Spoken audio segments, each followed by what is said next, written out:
The biggest challenge, I believe, is the uncertainty in the market. Uncertainty in almost every aspect of their business.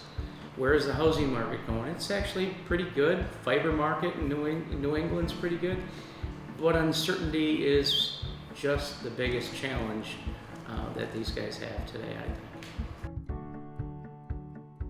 Everybody's looking for more efficiencies, and I think the use of technology in the service and product support or customer support area is a big item these days. And I think our biggest contribution, at least AEM's biggest contribution, has been working together with the contractor associations to develop a mixed fleet standard that is going to allow distribution to more closely monitor a complete fleet in one location rather than each manufacturer's website locations. And I think if that standard can move forward to a mixed fleet, which we expected to do by the first quarter, that's going to allow the contractors not only to help monitor their fleets, but look to distribution and manufacturers for more and more efficiencies, which will drive a better, more operating efficient fleet,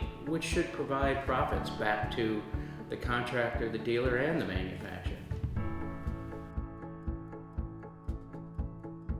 Technology can't be talked about in our industry without talking about Tier 4. More and more Tier 4 is being incorporated into fleets.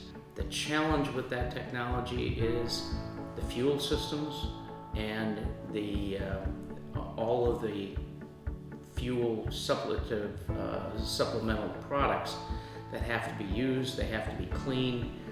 When it comes to technology, I think without talking about Tier 4, it would be a mistake. It's a big issue. It's a big training issue within the industry, and it's really just started.